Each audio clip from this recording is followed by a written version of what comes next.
These are the three biggest problems in international politics. One is Kashmir. Second one is Korean Peninsula crisis.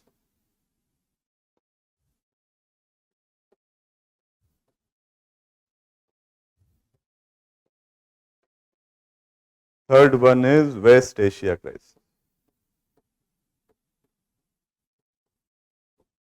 West Asia crisis क्या है? In a nutshell, what is the crisis?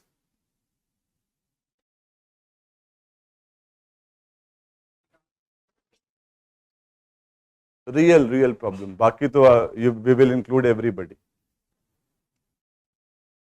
एक country है Israel, है ना? बस उस country के अंदर एक और कंट्री है, इट इज एम्बेडेड, जिसको फॉर्मली एस्टेब्लिश करना है, दैट इज पैलेस्टाइन. तो इसको कहते हैं टू स्टेट सॉल्यूशन. ये प्री में अभी आया था last to last year.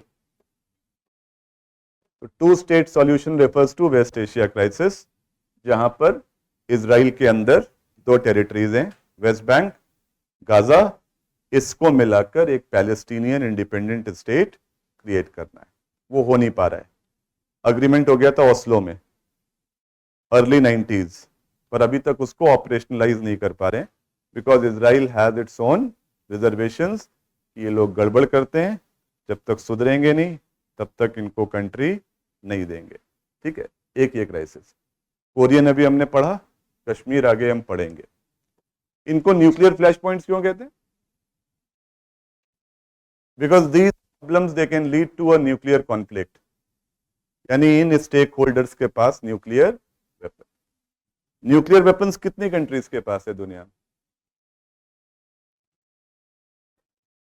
P5 कौन है? कौन है परमानेंट 5? कौन है? एक बार नाम बता दो, तुम्हारे कई दोस्तों को नहीं पता होगा. US, Russia, China, Britain, Japan नहीं है दोस्त, फ्रांस. जापान को बनाना है, कर रहे हैं कोशिश हम लोग. US, Russia, Britain, France, China, ये पांच ही क्यों हैं? पर्ची निकले, पांच को बनाना है. कौन से आते? ये है winner of second world war. तो यही लोग यूएन बना रहे थे, तो जो बना रहा है वो खुद तो बैठेगा ही, बीइंग अ होस्ट. अब ये P5 बाद में बन गए N5. ध्यान से सुनिएगा. N5 means nuclear 5. इनके बीच एक अंदर सीक्रेट एग्रीमेंट था कि हम पांचों को न्यूक्लियर वेपन्स बनाकर अपने अपने रीजन का बॉस बनना है, और जैसे ये होगा उसके बाद हम रोक देंगे इस प्रोसेस को, कोई सिक्स नहीं बनना चाहिए. तो ये प्रोसेस पूरा हुआ 1964 में. China was the last of this lot which became nuclear. अब जैसे ही 64 होगा, NPT 1968 में आ जाएगी, just to stop the further progression of nuclear weapon. हम 64 से पहले अपनी फॉरेन पॉलिसी में न्यूक्लियर वेपन्स पर अलग अप्रोच रखेंगे. We don't want to make them and we want complete abolition of nuclear weapons. But 64 के बाद क्या ये पॉलिसी चेंज हो जाएगी? चाइना इज हैविंग वेपन और 62 हो चुका है वॉर.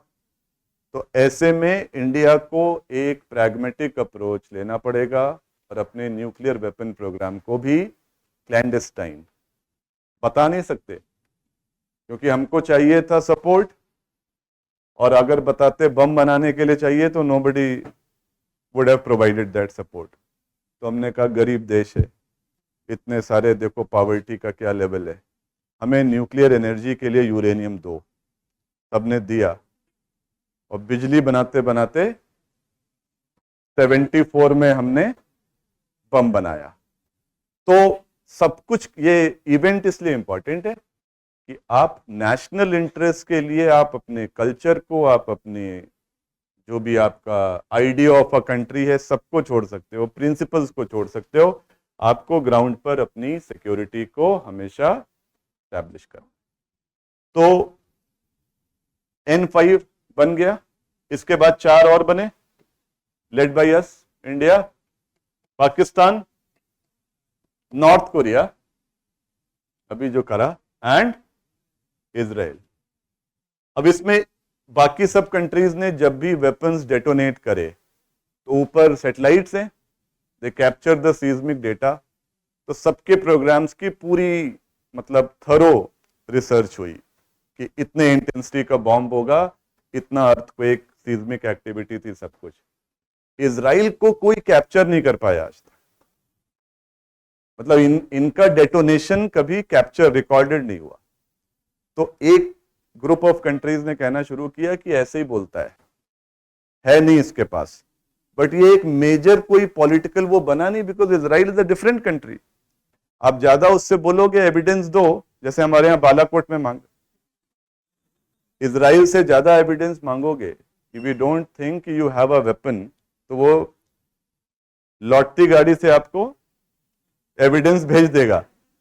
बट यूनिक है कि इजराइल का न्यूक्लियर वेपन थोड़ा मतलब काफी सरप्राइजिंग एक वो रहता है। तो 5+4 these 9 countries they are nuclear power. अब इन तीनों में सबसे ग्रेव न्यूक्लियर थ्रेट कहां पर है, ये इंटरव्यू में पूछता है। 3 न्यूक्लियर फ्लैश पॉइंट्स में which is the most critical nuclear flash point and why? West Asia में न्यूक्लियर पावर कौन है? इजराइल। अरब कंट्रीज के पास नहीं है, और कोई न्यूक्लियर अम्ब्रेला भी नहीं है। न्यूक्लियर अम्ब्रेला, किसी कंट्री के पास वेपन ना हो बट कोई और कंट्री बोले कि my nuclear weapons will provide you security. तो ये अमेरिका ने जापान को समझाने के लिए कि तू बनाना नहीं, क्योंकि जापान के पास कैपेसिटी भी है, रीजन भी है ना, सब कुछ है, resources, best of the technology, पर उन्होंने योशिदा डॉक्ट्रिन करी वर्ल्ड वॉर में उसको सरेंडर करा के, और बोला कि नहीं, Japan will have a very minimal defence apparatus, तो वो वेपन बना नहीं सकते एज पर देयर डॉक्ट्रिन। तो उनको बोला, और साउथ कोरिया को बोला कि तेरे भाई के पास है तो तुझे नहीं बनाना है, मेरे वेपन्स प्रोटेक्ट करेंगे जब भी ऐसा थ्रेट होगा। तो this is what we call nuclear umbrella. अब इन तीनों में this is the biggest threat. Simple logic है कि दोनों जो वॉरिंग पार्टीज हैं, दोनों के पास वेपन, बाकी में एक के पास है तो वो वैसे भी दूसरा वाला साइड थोड़ा हम्बल रहता है, तो पता है कि गड़बड़ नहीं करना है। तो ये एक एस्पेक्ट है, इसको भी दिमाग में रख सकते हैं। That's how this whole politics plays out. For more informative content, like, share and subscribe, and do not forget to press the bell icon to get the notifications.